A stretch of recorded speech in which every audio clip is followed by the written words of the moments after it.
जैसा कि हम सब जानते हैं कि पूजा में फूलों का कितना महत्व है, लेकिन कई बार हमें जानकारी नहीं होती है तो छोटी छोटी गलतियां हम कर बैठते हैं। अब आगे से वो गलतियां आप फूल चढ़ाते समय ना करें, इसीलिए आप कालचक्र बहुत ध्यान से देखें। अब अपनी चर्चा को आगे बढ़ाते हैं।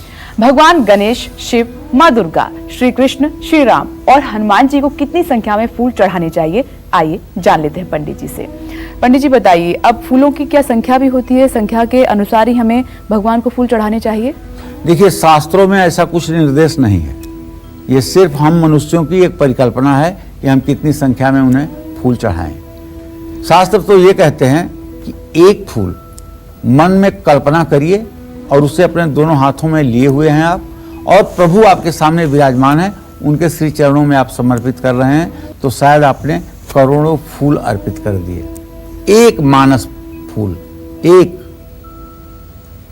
आत्मा तुम गिरजामति सहचरा प्राणा शरीरम गृह पूजा ते विषयोपभोग रचना निद्रा समाधि स्थिति संचार पदयो प्रदक्षिण विधि स्त्रोतानि सर्वागिरो यद कर्मम क्रियते तदखिलम संभो तव आराधनम।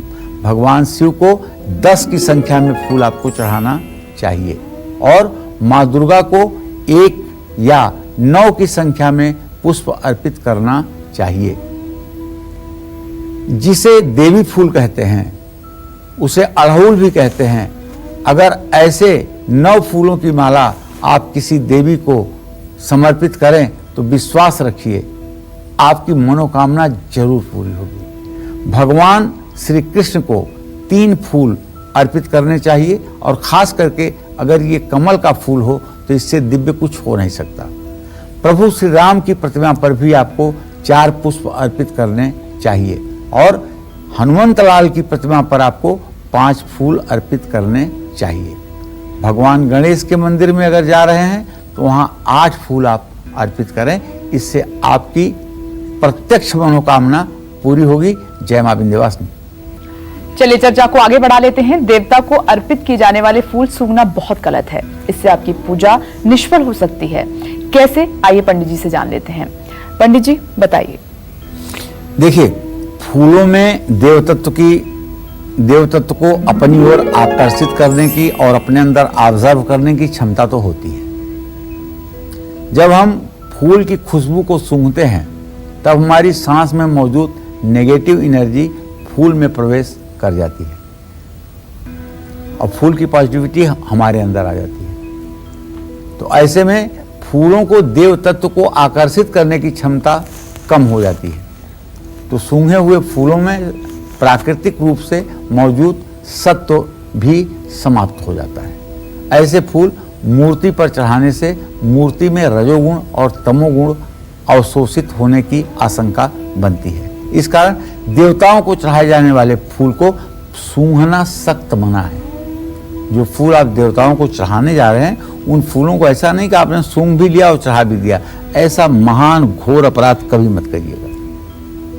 इसके बाद में जो भी पुष्पमाला आप देवताओं के ऊपर से उतारते हैं उसे आप गंदी जगह पर मत फेंकिए, उसे आप एक डब्बा रखिए, एक ऐसी चीज रखिए जिसमें आप उसको रख सकें और जब भी आपको समय मिले उसे सार्वजनिक जमीन पर ले जा करके किसी जगह जहां थोड़ी सी मिट्टी मिले, थोड़ी सी खोद करके अगर माला फूल आप जमीन में दबा देंगे तो वो भी खाद बन जाएगा और गंदगी से भी बच जाएगा।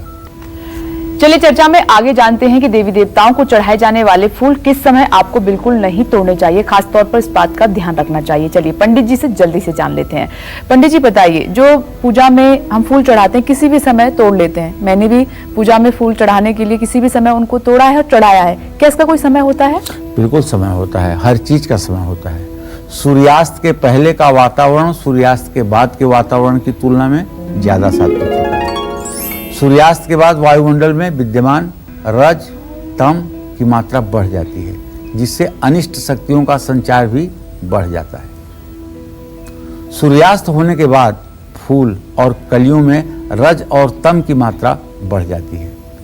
इन कलियों में देवताओं के पवित्र और आकर्षित करने की क्षमता बहुत कम रहती है। इसलिए हमें सूर्यास्त के बाद फूल पत्तियां नहीं तोड़नी चाहिए। ध्यान रखें, जो भी फूल आपको देवी देवताओं के लिए चाहिए उसे प्रातःकाल नित्य क्रिया से निवृत्त हो, स्नान आदि क्रिया से निवृत्त हो, आपको फूल देवताओं के लिए तोड़ना चाहिए। और ज़्यादा अच्छा हो कि फूल को बांस की डोलची में, बांस की डोली में जो छोटी सी एक बांस की बास्केट होती है उसमें रखना चाहिए। मैंने देखा है कुछ लोग क्या करते हैं कि फूल को तोड़ करके और जो कपड़ा अपने कंधे पर लिए रहते हैं या जो महिलाओं का आंचल है उसमें फटाफट रख लेते हैं। ये गलत है, ऐसा नहीं होना चाहिए। एक बास्केट होनी चाहिए जिसमें आप फूल को रखें और फूल को ले आकर के रखें। फूल तोड़ने जाते समय उसको आप लेकर के जाएं। ये जानकारी आपके लिए बेहद आवश्यक है।